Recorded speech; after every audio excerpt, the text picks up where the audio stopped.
때문에 좀 이해를 해주시고요. 또 주님께서 우리를 사랑하시고 우리를 자녀 삼아 주신 그 사실 하나만으로 이렇게 용기 내서 그 실력에 상관없이 찬양할 수 있는 것 같습니다. 성도님들도 그 같은 마음이시죠? 한 마음으로 이렇게 찬양하는 시간이 됐으면 좋겠고요. 우리들의 각자 이름도 다르고 옷도 다르고 얼굴도 다르고 뭐 다양하지만 주님이 우리 각자를 부르시고 우리의 이름을 불러주셨다. 이게 너무 감동이 되고 감사가 되는 것 같습니다. 그러면 준비한 찬양을 함께 찬양하도록 하겠습니다.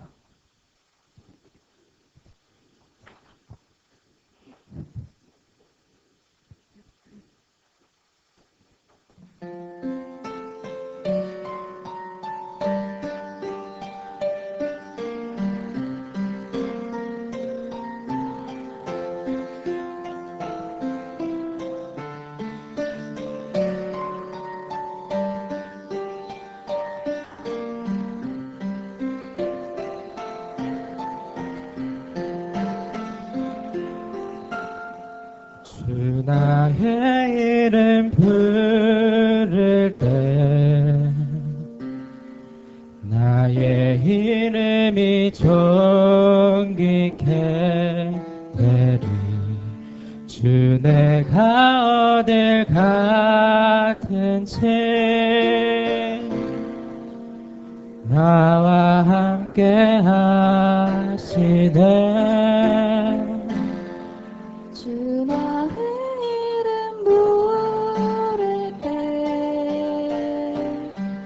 나의 이름이 존귀케 되리.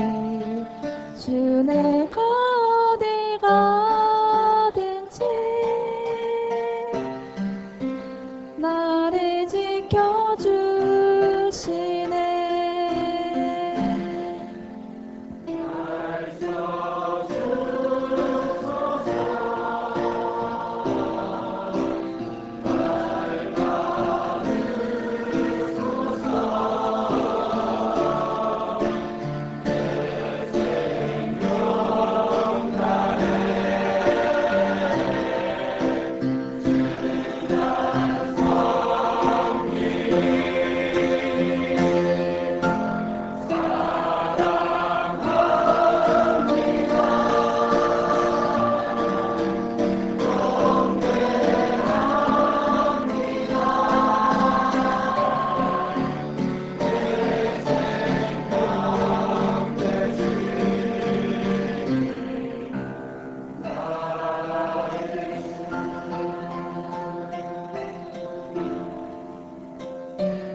내 생명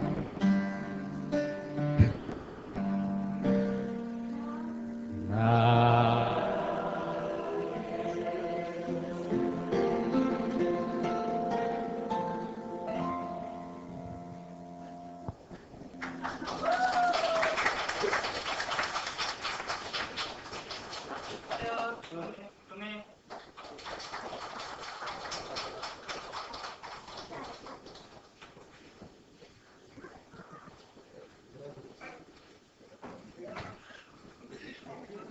십니까? 예.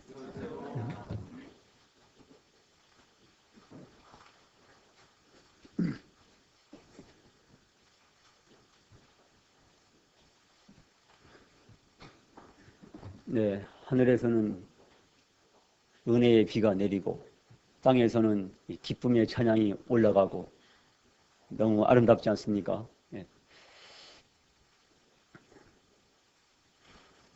아까 시작할 때 이제 사위자가 택한 찬송 한번 찾아보시겠습니까? 345장입니다. 제가 미리 눈치를 주지 않았는데도 불구하고 이렇게 주제가를 택해 주셔서 고맙습니다. 예. 자, 주님의 은혜라고 생각이 듭니다.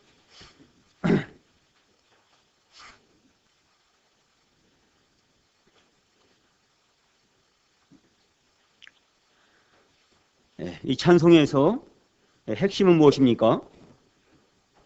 하나의 구호로 표현한다면 무엇입니까? 하나의 구호로 표현한다면요?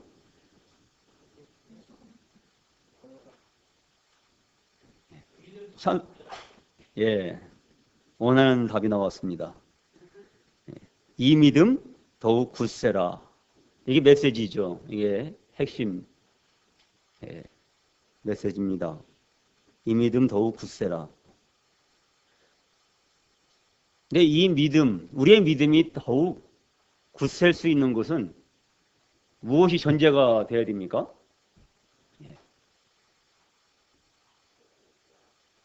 이 굳센 믿음, 견고한 믿음이 우리의 삶에 시작이 됐다는 것을 전제로 하고 있는 것입니다. 우리가 견고한 믿음의 터 위에 서 있을 때 우리의 믿음이 굳셀 수 있는 것은 꿈 같은 얘기가 아니라 바로 현실이 되고 우리의 삶이 됩니다. 또 우리의 믿음이 더욱 굳셀 수 있는 것은 그 가사 그대로라면은 무엇일까요? 이 믿음 더욱 굳세라. 왜요? 주가 지켜주신다. 어두운 밤에도 주의 밝은 빛 인도하여 주신다. 이 사실 때문이죠. 우리의 믿음을 주께서 시작하게 하셨고 우리의 믿음을 주께서 지켜주시고 설령 우리가 어두운 사망의 음침한 골짜기에 통행할지라도 우리 주님의 밝은 빛이 우리를 인도하여 주신다는 이 사실 때문에 또 우리의 믿음을 그분이 결국은 완성하게 해주신다는 이 사실을 우리가 바라보기 때문에 우리의 믿음이 굳셀 수가 있는 것입니다. 그래서 결론적으로 말씀드리면은 우리의 삶에 있어서 우리가 견고한 믿음의 터 위에 서서 우리의 믿음이 더욱 굳세기 위해서 우리의 믿음을 시작하게 하셨던 그분을 또 우리의 믿음을 지켜주시는 그분을 밝은 빛으로 우리를 비춰주시는 그분을 바라보라는 것입니다. 히브리서 12장 2절에 믿음의 주요 또 온전케 하시는 이인 예수를 바라보자. 그 구절이 다르게 번역하면은 믿음의 창시자요 믿음의 완성자이신 예수를 바라보자. 이렇게 되어 있습니다. 빌립보서 1장 6절에 너희 안에 착한 일을 시작하신 이가 그리스도 예수의 날까지 어떻게 해주신다고요? 지키실 줄을 확신한다. 주가 지켜주신다고 찬송 가사에 돼 있지 않습니까? 주가 지켜주신다. 우리 속에 착한 일 시작하신 그분이, 진리의 말씀으로 우리를 낳아놓으신 그분이 우리의 삶을 지켜주시고 어둠 속에서도 빛을 비춰주시고 결국은 주님 앞에 우리가 흠도 점도 없이 설 수 있도록 우리의 믿음을 완성하게 해주신다는 겁니다. 이 사실을 우리가 믿어야 되는 것입니다. 그 주님을 바라볼 때에 우리가 견고한 믿음 위에 설 수가 있는 것입니다. 어떤 사람들은 아예 시작 단계부터 헷갈리고 혼돈 가운데서 힘들어합니다. 하나님이 세상을 이처럼 사랑하사 독생자를 주셨으니 이는 그를 믿는 자마다 멸망치 않고 영생을 얻게 하십니다. 그래, 믿는 자마다 영생을 얻는구나. 누구든지 내 진실로 지실 내가 너희 이루니 내 말을 듣고 나 보내신 이를 믿는 자는 영생을 얻었고 믿는 자는 영생을 얻었구나. 그런데 문제는 내가 믿는 자냐 안 믿는 자냐, 그것이 문제구나. 나는 정말 믿는 자일까? 내 안에 믿음이 있는 걸까? 그렇게 의심하는 차에 또 이제 경고의 메시지가 탁 들려옵니다. 고린도후서 13장을 보실까요?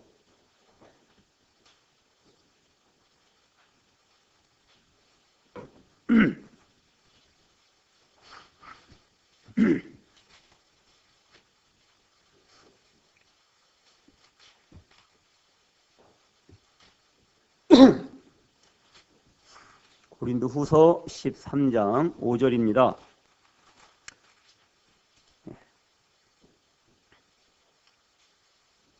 너희는 믿음 안에 있는가? 너희 자신을 시험하고 너희 자신을 확증하라. 예수 그리스도께서 너희 안에 계신 줄을 너희가 스스로 알지 못하느냐? 그렇지 않으면 너희는 버림받은 자니라. 그래서 이 말씀을 이렇게 들으면서 내 속에 믿음이 있는가? 내가 믿음 안에 있는가? 이제 내 속에 정말 구원받은 믿음이 있는가? 이렇게 탐구하게 됩니다. 그래서 그 믿음의 증거가 내 삶에 견실하게 드러나지 않는 경우에는 곧 이제 회의에 빠질 수 있습니다. 내가 정말 예수님을 믿는 걸까? 내가 정말 구원받은 걸까? 정말 하나님의 성령이 내 안에 계신 게 맞나?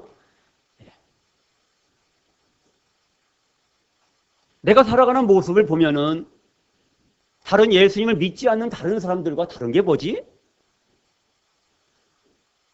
그들이 하는 말을 나도 하고, 그들이 추구하는 것을 나도 똑같이 추구하고, 그들이 욕심을 부리는 것처럼 나도 참 욕심을 부리고,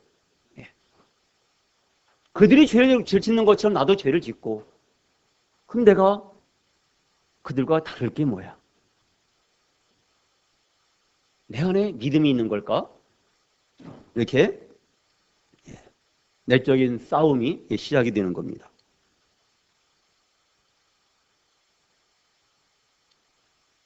그러나 분명히 말씀드리는 것은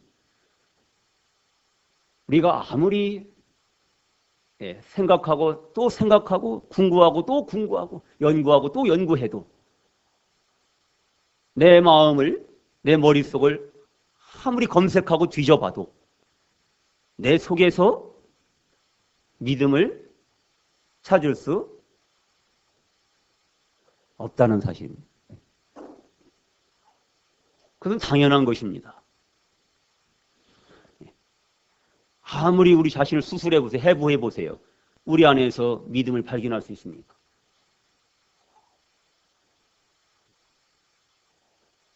근본적으로 이 믿음은 바로 믿음의 주님에게 달려있는 것입니다. 믿음이 가장 좋은 사람이 누굴까요? 우리가 사람이 나이가 들면 들수록 믿음이 더욱 좋아질까요? 아니면 믿음의 방해를 받을까요? 어떻게 생각하십니까? 후자라고 말씀하셨습니다.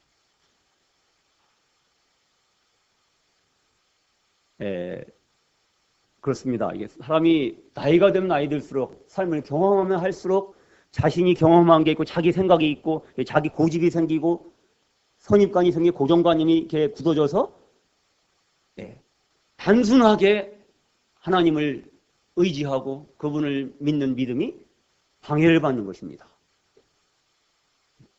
그래서 자기 지혜가 생기고 자기 인생관, 자기 철학이 생기고 자기 삶의 방식이 생기고 그걸 도무지 바꾸려고 하지를 않습니다. 그래서 마태복음 11장 25절에서는 예수님께서 옳소이다 이렇게 된 것이 아버지의 뜻입니다. 지혜롭고 슬기 있는 자들에게는 숨기시고 어린아이들에게 나타내심을 감사하나이다. 자, 하나님께서는 그분의 진리를, 그분의 구원을 누구에게 나타내십니까? 어린아이에게. 인생의 가장 믿음 좋을 때가 저는 이 갓난아기 때라고 믿습니다. 엄마 품에 안겨있는 어린 아이, 갓난아이를 한번 떠올려 보십시오. 엄마 품에서 이렇게 만족하게 젖을 빨고 그리고 평온하게 잠든 이 아이의 얼굴을 상상해 보십시오. 무엇이 이 아이를 그렇게 평온하게 할까요? 이 아이는 자기를 안고 있는 이 여인이 자기를 떨어뜨릴까 봐 두려워하거나 불안해하거나 이렇게 하지 않습니다. 100% 완벽하게 자기 자신을 자기를 안고 있는 그 팔에 맡기고 그 품에 맡기고 그 따뜻한 품에서 만족하고 평온할 수가 있는 것입니다. 그것이 믿음입니다. 그것이 단순한 믿음인 것입니다. 이 아이는 아무런 걱정도 염려도 없습니다. 자기를 안고 있는 이 엄마가 안전하다면 이 품에 있는 아이도 안전한 것입니다. 그러나 그 믿음의 대상이 자기를 안고 있는 이 엄마가 감기에 걸려서 심한 기침을 한다든가 불안해하고 몸을 자꾸 흔들고 이렇게 하면은 이 아이도 그 평온을 상실하겠죠. 그래서 믿음은 이 아이의 그 좋은 믿음은 이 단순한 믿음은 어디서 나오는 겁니까?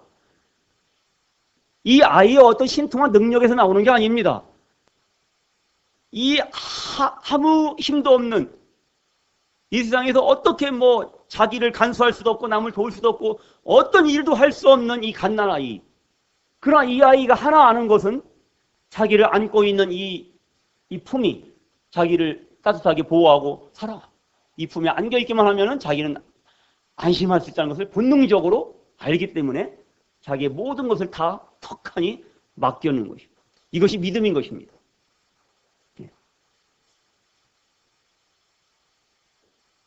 그런 어린아이 같은 믿음, 이것이 가장 좋은 믿음이 아닐까요? 단순한 믿음. 그럼 요한일서에서 자녀들아, 청년들아, 아비들아 말씀하시면서 그 믿음이 이렇게 자라가야 할 것에 대해서 이렇게 또한 말씀하고 계신데 이 부분은 무엇일까요?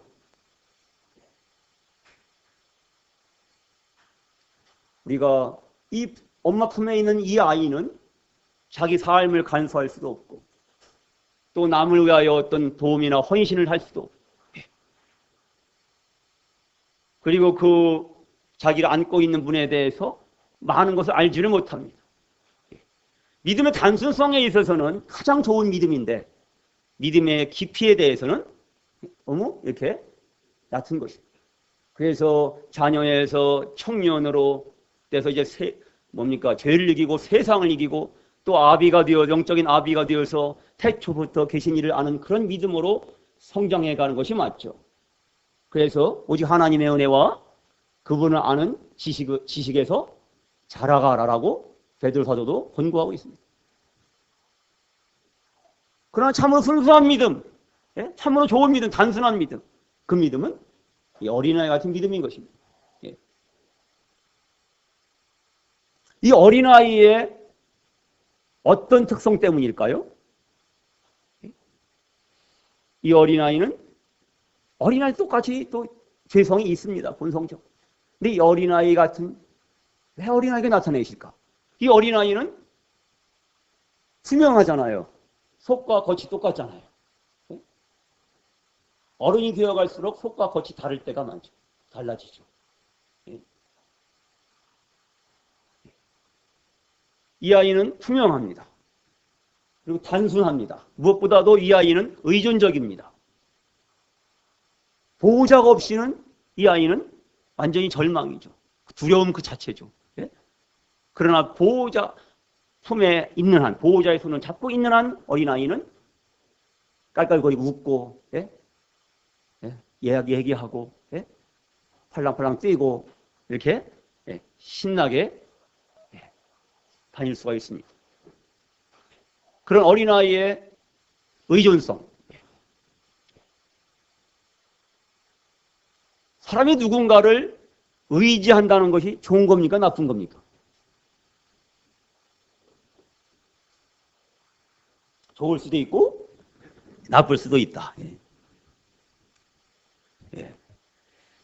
근데 사람이 사람을 의지하는 것은 한계가 있죠. 제가 담임으로서 이제 우리 반 아이들이 이게 찾아오는 것을 저는 참 좋아합니다. 질문도 하고 이거죠. 그런데 그것이 한계 용량을 초과할 때는 어떻게 될까요? 힘들어지는 거예요. 귀찮아지는 거예요. 너무 내 주위에서 맴돌고, 너무 그냥 끊임없이 질문하고, 질문해라, 질문학생이 착한 학생이야, 뭐 이렇게 해도 그것도 그냥 끊임없이 하면, 이게 짜증이 나는 겁니다. 찾아봐, 네가 찾아봐, 이렇게 되는 거죠. 근데 신기한 게도 우리 하나님께서는 피곤도 모르시고 명철이 한이 없으신 분이라 그분은 온 지구상에서 수억의 인류가 동시에 부르짖는다고 해도 그분은 그 부르짖음을 단 한 명의 부르짖음도 놓치지 않으시고 들으시는 분이야. 단 한 사람의 신음소리도 그분은 놓치지 않으신다는 거죠. 그분은 귀찮아하지 않으세요. 그분을 의지하는 자를 너무 좋아하십니다. 그 믿음이라고 하는 것과 믿는다고 하는 것과 의지한다고 하는 것, 이 맡긴다고 하는 것, 이게 하나에서 나온 것입니다. 구약의 대표적인 이 믿음의 사람 누굽니까? 아브라함. 아브라함이 어떻게 의롭게 됐습니까? 아브라함이 하나님을 믿으니 그의 믿음을 의로 여기셨다 이 되어 있습니다. 창세기 15장 6절에 아브라함이 하나님을 믿으니 그 믿음을 의로 여기셨다.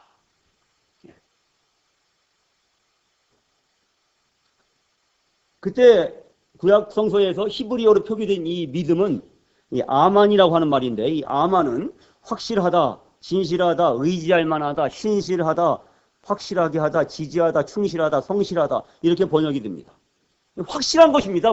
뭔가 진실하고 확실해서 정말로 100% 의지할 만한 것. 그것을 믿음으로 정의하고 있는 것입니다. 이제 신약에 넘어와서 하나님이 세상을 이처럼 사랑하사 독생자를 주셔서 이는 그를 믿는 자마다 그 믿음은 헬라어로는 피스티오입니다. 피스티오. 이 피스티오, 그러니까 구약의 이 믿음을 믿는 것을 신약에서는 구약의 그 아만을 이제 신약에서는 피스티오로 이제 다 옮기고 있어요. 그 구약의 아만에서 아멘이 나왔어요. 아멘. 동의합니다. 진심으로 그렇습니다. 그렇게 이루어지리라 질 것입니다. 이렇게 신리를 표현하는 게 바로 아멘이죠. 그래서 바로 저의 고백입니다. 이런 것처럼 그 아만의 그런 용어적인 비밀이 이 피스티오로 표현이 됐는데 피스티오 하면은 신리하다, 의지하다, 순종하다, 자신을 위탁하다, 맡기다 이렇게 번역이 됩니다. 그래서 우리가 믿는다고 하는 것은 신뢰하는 것이고 의지하는 것이고 하나님 말씀을 순종하는 것이고 자신을 하나님께 위탁하는 것이고 맡기는 것입니다. 내가 예수님을 믿긴 믿는데 예수님께 내 삶을 맡기지 못하겠다. 내가 어떤 내 삶의 이 큰 문제를 그분께 맡기지 못하겠다. 이 얘기는 무슨 뜻이죠? 사실은 예수님을 안 믿고 있는 거예요.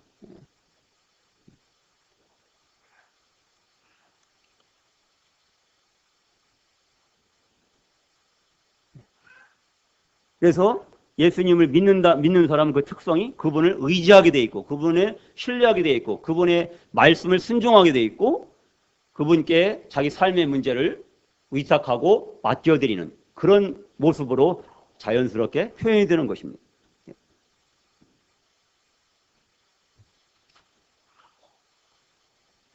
누가복음 8장을 가보시겠습니다.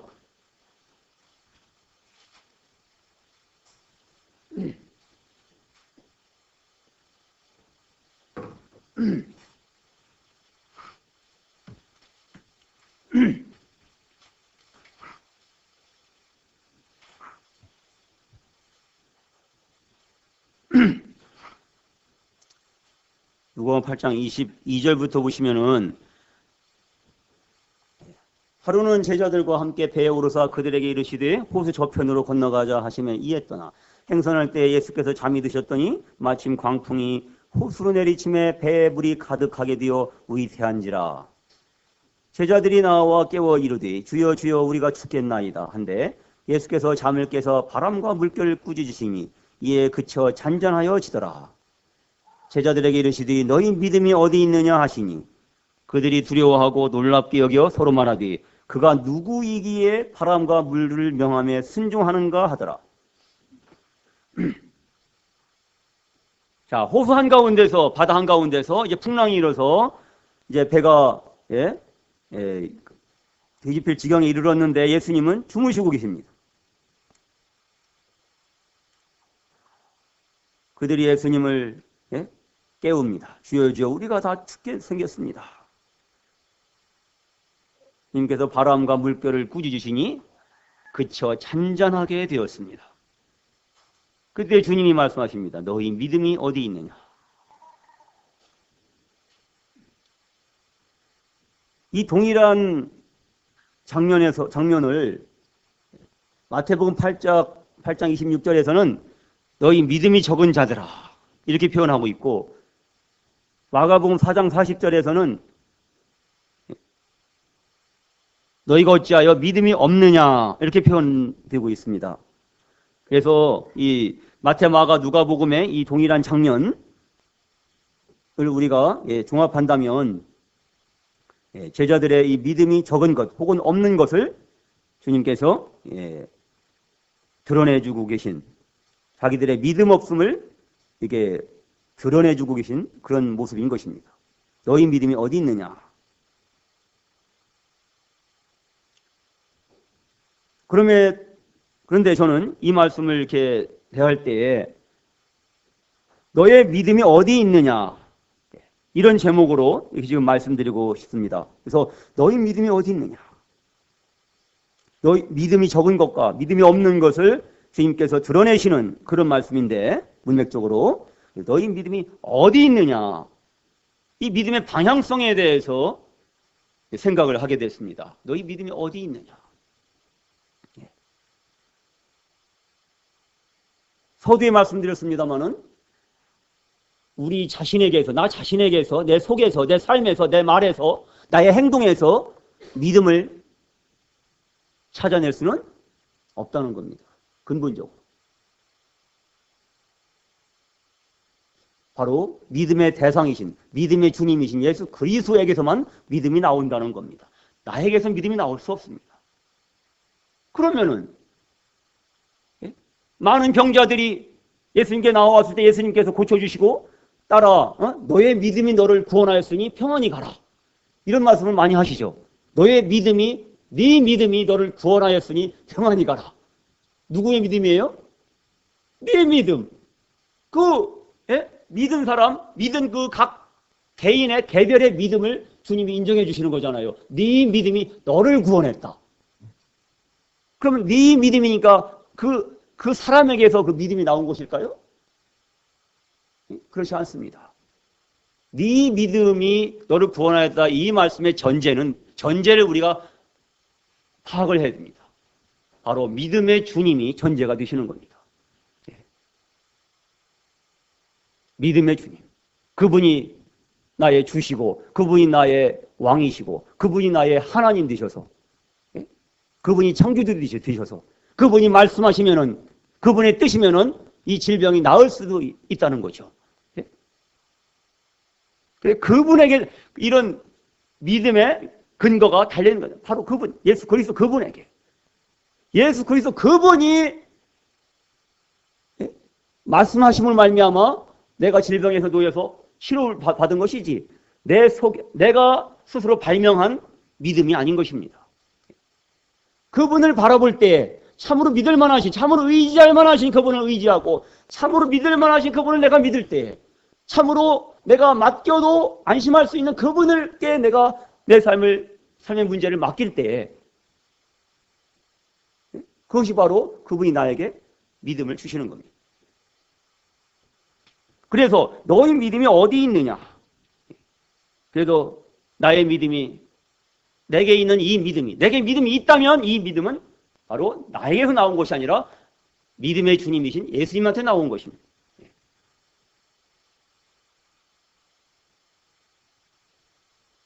이 믿음의 문제로 혼동을 겪으시는 분은 이참에 정리를 하시기 바랍니다. 평생을, 수십 년 평생을 살면서 내 속에서 믿음을 이렇게 찾아내려고 해도 찾을 수가 없는 것입니다. 내 속에 찾을 수 있다면은 믿음의 주님이신 예수님을 바라볼 필요가 없는 거지요. 내 속에서 찾아볼 수 없기 때문에 예수님을 바라보는 겁니다. 그래서 이사야서에서도 땅끝의 모든 백성아 나를 앙망하라. 그리하면 구원을 얻으리라. 자, 구원받는 방법을 구원의 하나님께서 직접 해답을 주십니다. 땅끝의 모든 백성아 나를 앙망하라. 그리하면 구원을 얻으리라. 하나님을 앙망하는 것, 앙망한다는 건 우러러 쳐다보는 것입니다.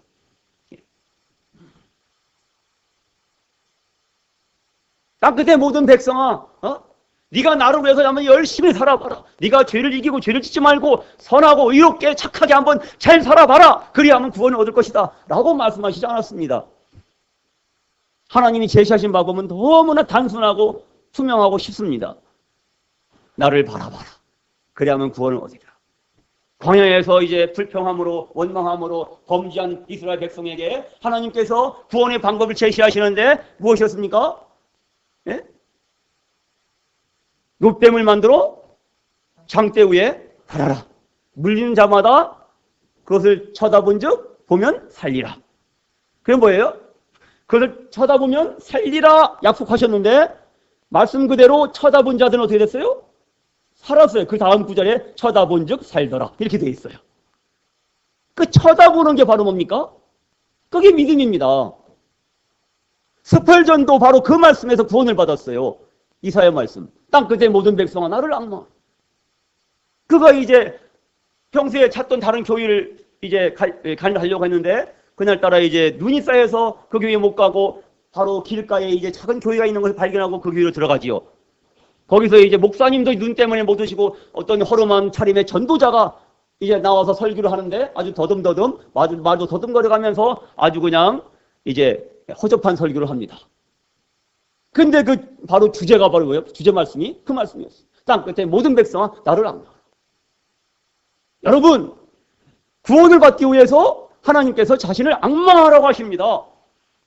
하나님을 쳐다보는 데에는 돈도 필요하지 않고 여러분의 힘도 필요하지 않고 여러분의 지식도 필요하지 않고 여러분의 경력도 필요하지 않고 그냥 지금 이 순간 쳐다보면 됩니다. 이렇게 설교를 하는 겁니다. 그리고 스펄전을 향해서 젊은이 하나님을 바라보시오. 그 순간 그냥 막 전기 감전되듯이 그런 막 놀라서 일었어요. 그리고 하나님을 바라봤습니다. 그 순간에. 십자가에 못 박혀 주신 그 예수님이 바로 나의 구주라는 사실, 나의 하나님이라는 사실을 바라본 것입니다. 그래서 요한복음 1장 29절에서는 보라, 뭘 보라고요? 세상 죄를 지고 가는 하나님의 어린 양입니다. 심내 요한은 자기를 보라고 하지 않습니다. 봐라, 저분을 봐라. 저분이 바로 세상 죄를 지고 가시는 하나님의 어린 양이시다. 그 일을, 세상 죄를 지고 가는 그 일을 십자가에서 요한복음 19장 30절에서 그분은 다 이루신 겁니다. 그래서 다 이루었다라고 선언하십니다. 뭘 다 이루셨습니까? 요한복음 1장 29절을 요한복음 19장 30절에서 다 이루신 거예요. 세상 죄를 지고 가는 일을 다 이루신 겁니다. 내가 태어나서 죽을 때까지의 모든 죄, 지옥에 가야 할 모든 죄, 그 값을 십자가에서 다 갚아주신 겁니다. 그 주님을 바라보라는 겁니다.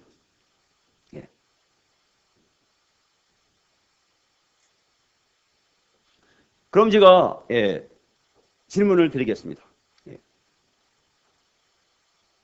요즘에 이 복음이 전해지는 곳에서 이제 죄사함의 복음이란 말이 나오고 주제권 복음이란 말이 나옵니다. 이걸 구분하고 계십니까? 죄사함의 복음은 뭡니까? 회개하고 돌이켜서 죄 없이함을 받는 복음입니다. 예수 그리스도의 십자가의 도로 말미암아 그 험한 십자가에서 나의 모든 죄가 다 갚아졌다. 거기서 나를 용서하셨다. 그분의 용서를 받아들이고 이제 죄사함을 얻고 죄 없이 함을 받고 유쾌하게 되는 날이 이르는, 이게 죄사함의 복음입니다. 그 주제권 복음은 뭡니까? 사도행전 16장 31절 주 예수를 믿으라. 그리하면 너와 네 집이 구원을 얻으리라. 자, 여기서 구원 얻는 조건이 무엇입니까? 그리하면 구원을 얻으리라. 조건이 뭡니까? 구원 얻는 조건이? 예수를 믿으라. 맞죠? 맞죠? 안 맞거든요? 맞습니다. 한 글자 빼놓으시면 안 되는 겁니다. 주 예수를 믿으라. 분명히 성경 다 확인해 보십시오. 사도행전 16장 31절. 주 예수를 믿으라. 이게 주제권 복음입니다. 그게 뭡니까? 예수 그리스도를 나의 주, 나의 왕, 나의 하나님으로 받아들이는 것, 영접하는 것입니다. 분명히 구원이 약속이 되어 있습니다. 주 예수를 믿는 자가 구원을 얻은 것입니다. 그러면 죄사함의 복음이 맞습니까? 주제권 복음이 맞습니까? 어떻게 답하시겠습니까?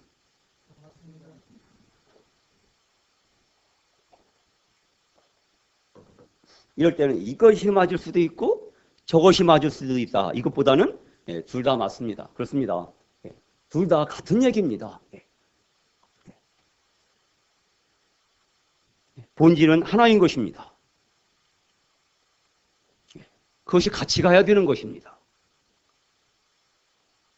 어떤 사람이 예를 들어서 내가 이제 전도 집회에 가서 이제 이 말씀을 들었는데, 설교를 들었는데 예수님이 하나님의 아들 예수님이 십자가에서 태어나 죽을 때까지 내 모든 죄를 다 용서했단다. 나는 이제 죄책감 가질 필요가 없어. 그러니까 죄가 없으니 천국에 간다더라. 나는 이제 천국에 간다. 이젠 자유다. 해방이다. 이젠 죄책감 가질 필요 없다. 한번 내 맘대로 신나게 살아보자. 이렇게 되면 그 사람 죄사함의 복음 받은 겁니까? 구원 받은 겁니까? 그건 아닌 것입니다. 왜냐하면 후자가 결여되어 있기 때문에, 예수님이 주님이 되어 있으시지 않기 때문에 그건 구원이 아닙니다. 그런데 어떤 사람이 날이면 날마다 주여 주여 주님을 부르고 주를 위해서 열심히 살아갑니다. 목숨 바쳐서. 근데 그 사람이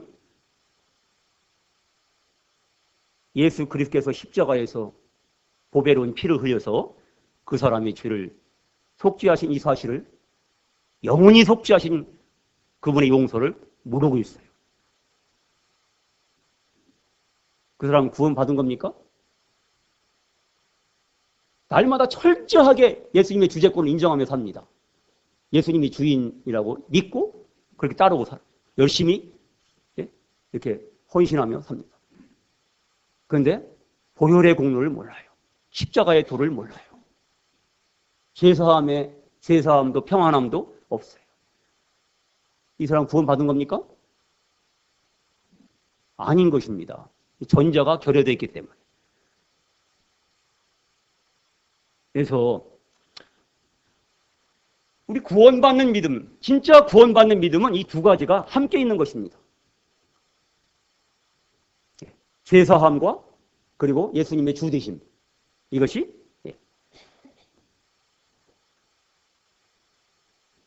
제사함. 근데 제사함은 아는데 예수님의 주되심이 없다.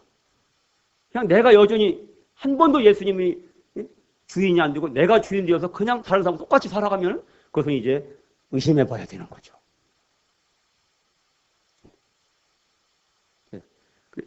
그 다음에 또 질문 드리겠습니다.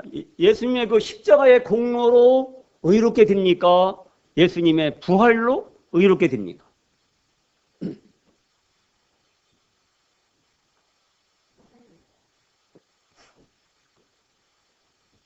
어렵나요, 이번 질문은? 예수님의 십자가로 우리가 의롭게 됩니까? 예수님의 부활로 의롭게 됩니까? 둘 다요? 예. 잘 이해 안 되시면은 둘 다라고 하면 얼마큼 맞습니다. 예. 십자가에서 죄의 문제가 해결됐습니다. 그것도 다 해결됐습니다. 그 얘기는 뭐예요? 십자가에 다 이루어진 거예요. 이 보혈의 공로로, 피의 공로로, 십자가의 도로 이 의의 근거가 완전히 확립이 된 겁니다. 로마서 4장 25절 예수는 우리 범죄함을 위하여 내어줌이 되고 우리를 뭐 하기 위하여? 의롭다 하심을 위하여 다시 살아나셨느니라. 그럼 뭐예요? 다시 살아나신 걸 통해서 의롭다 하시는 거죠. 그게 뭡니까? 그러니까 부활 없이는 십자가도 아무 의미가 없다는 뜻이에요. 예수님이 십자가에서 우리 모든 죄를 용서해 주셨어도 예수님이 부활하지 않으셨다면 우리는 예수님을 믿을 필요가 없는 것입니다. 왜? 그분이 히브리서 9장 12절에 있는 말씀처럼 그가 염소와 송아지의 피로 아니하고 오직 자기 피로 어디에 들어가셨어요? 성소에 들어가죠. 자기 피를 가지고. 단번에 영원한 속죄를 이루사 성소에 들어가셨느니라. 하늘 지성소에 하나님이 계시죠. 그 하늘 지성소에 자기 피를 가지고 예수님이 성소에 들어가셨어요. 거기서 이제 하나님의 의가 이제 확 드러난 겁니다.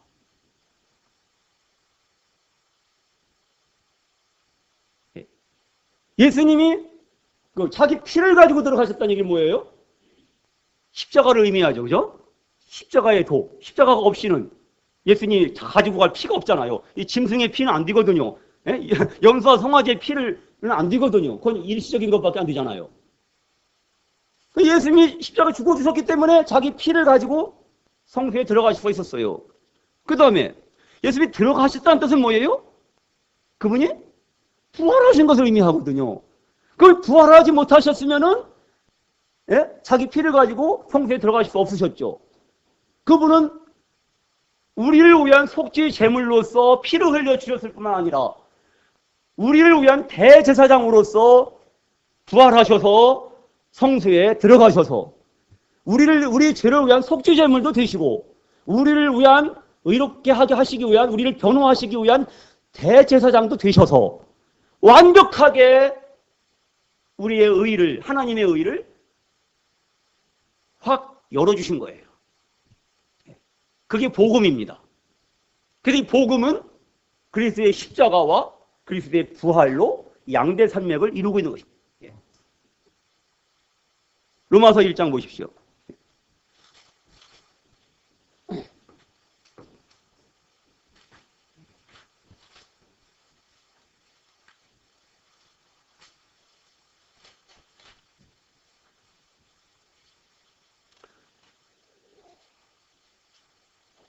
로마서 1장 17절입니다. 같이 한번 읽어보실까요? 시작.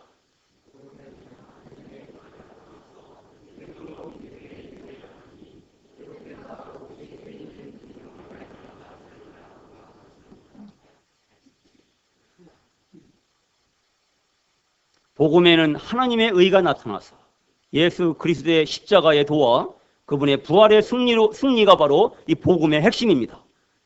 그분의 십자가와 이 부활의 이 비밀을 통해서 이 복음을 통해서 하나님의 의가 나타나는 겁니다.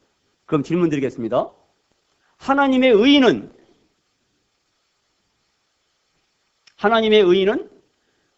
점진적으로 믿는 자에게 나타납니까?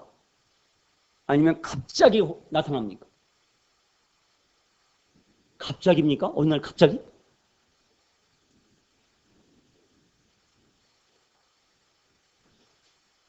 점차 하나님의 의를 나타내 주십니까?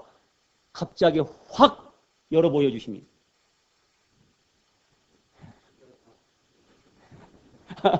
신약에서는 점진적으로, 신약에서는 확. 예, 참 의미심장한 말씀입니다. 예. 여기서 나타나서라고 하는 것이 reveal, 다른 번역에서는 계시하셨다고 되어 있어요. 계시. 요한 계시록처럼 계시하신 것입니다. 이 계시의 의미는 앞에 이제 신기한 장면을 쫙 준비한 다음에 커튼을 갖다가 확 이렇게 완벽하게 커튼을 가렸다가 예? 막두기가 막 열려갈 때 그냥 드르르 열어버리잖아요. 그것이 확 열리면서 그냥 그 그림이, 벽에 그림이 쫙 들어오잖아요. 그래서 우와 이걸 내잖아요. 바로 그겁니다. 그게 계시입니다. 계시. 그렇게 하나님의 의가 나타나는 것입니다. 예. 누구에게요? 여기 있죠. 믿음에 이르게 하나님. 믿는 자에게. 예. 믿는 자에게.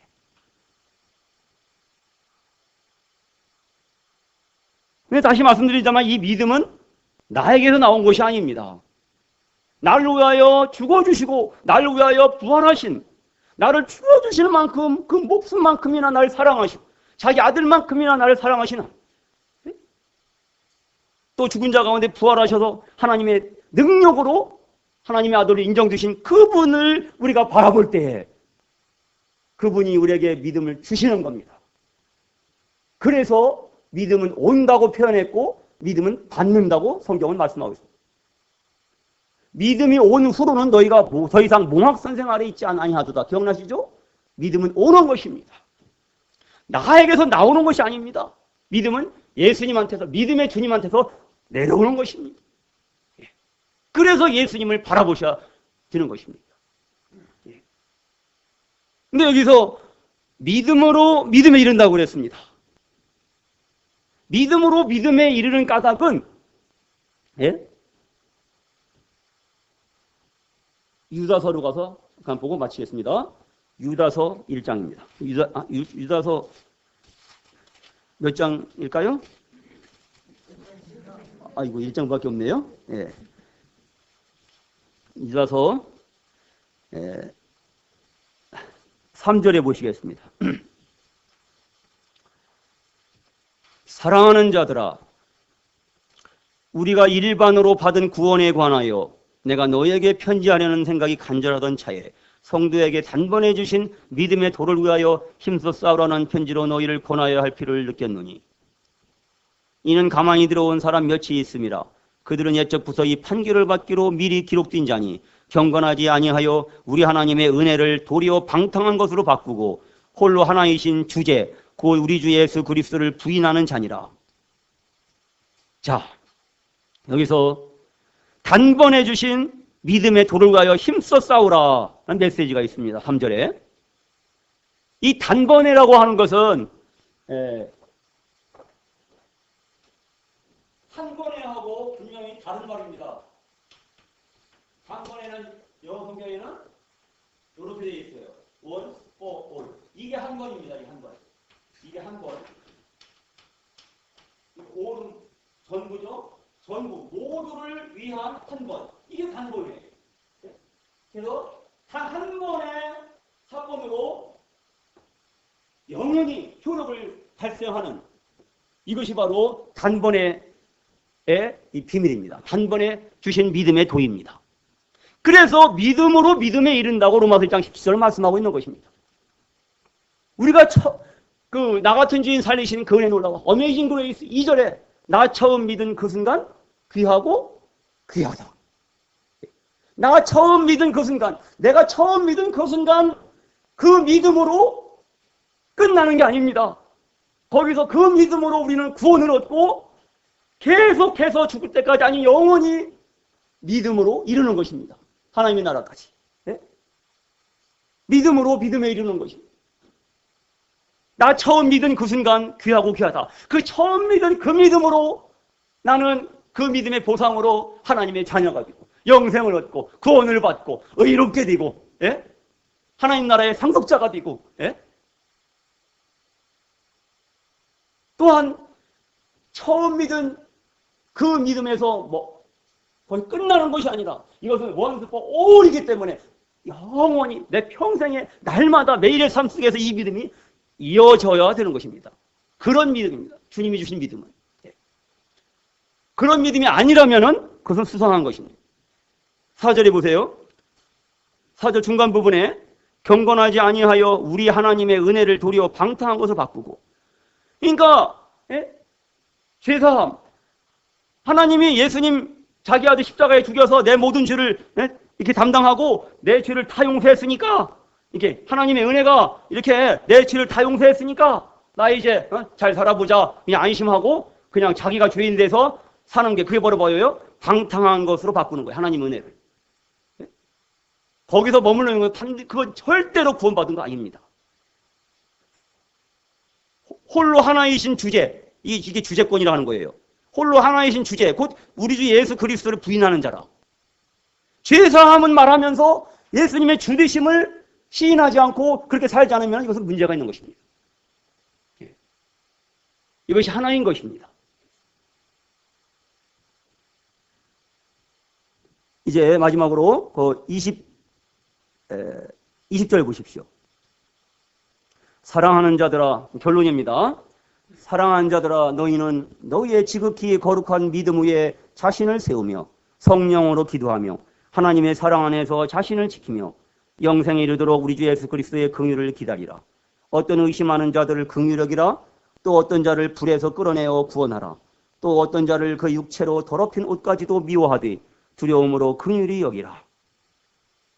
여기서 모든 것의 기본은 무엇입니까?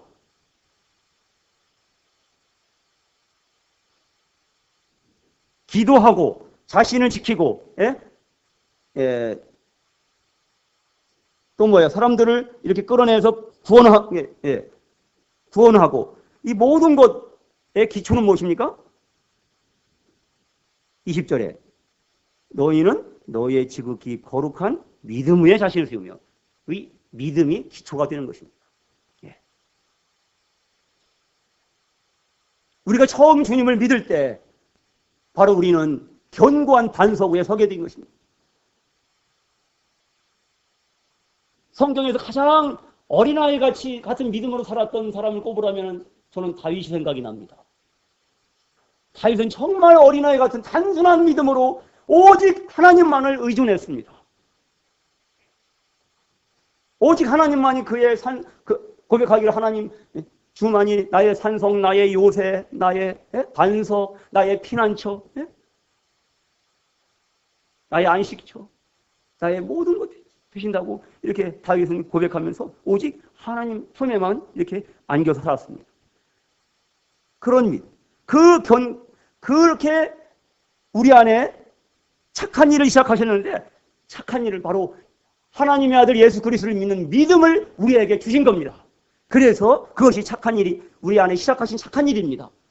그래서 우리는 뭡니까? 그 믿음을 힘입어서 믿음으로 살게 되는데 그것이 바로 뭐예요? 우리가 하나님께 드릴 수 있는 우리의 선한 행실인 것입니다. 계시록에 보면은 이제 우리가 신부가 이제 옷을 거룩하고 빛나고 깨끗한 수납 옷을 입고 있는데 그 옷은 성도들의 옳은 행실이라고 말하죠. 어떤 사람은 그 말씀을 갖다가 빙자해서 성도들이 옳은 행실로 살지 못하면은 다 지옥 간다고, 의롭게 되지 못한다고 이렇게 전하지만 그것은 가짜입니다. 가짜, 거짓입니다. 그 성도들의 옳은 행실은 뭘 말하느냐? 바로 우리 주 예수 그리스도의 옳은 행실, 그분의 십자가의 도를 통해서 이루어진 하나님의 의, 그분의 죽으심과 그분의 부활을 통해서 우리에게 이루어진 하나님의 의, 그 하나님의 의가 그냥 커튼이 열리듯이 예수님이 돌아가실 때 그 회장 그 커튼이 그냥 위에서 찢어지다 그랬죠. 그 회장 가운데로 여러 드르륵 그냥 하나님이 그 하나님의 의를 우리에게 계시해 주셨는데 그 하나님의 의가 우리를 지켜주는 것입니다.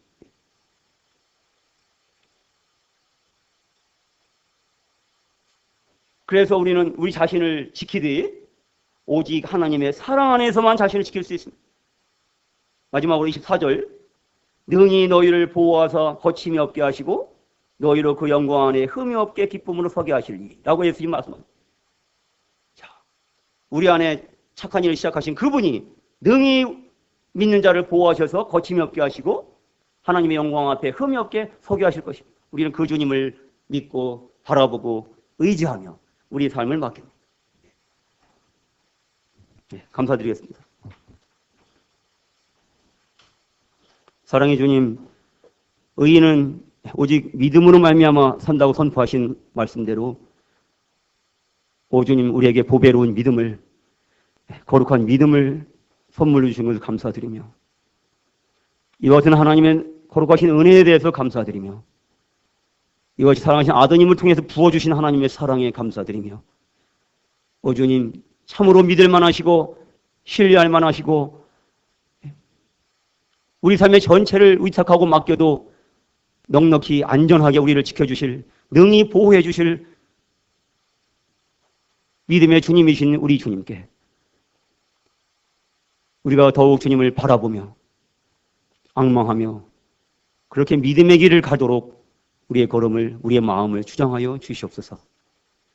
연약한 걸음마다 세워주시고 참으로 이 은혜의 복음이 믿는 자에 계속해서 역사하게 도와주시고 이 복음에 합당한 삶을 사도록 우리를 견고한 믿음 위에 세워주시옵소서. 예수님 존귀하신 이름으로 감사하고 기도드립니다. 아멘. 감사합니다.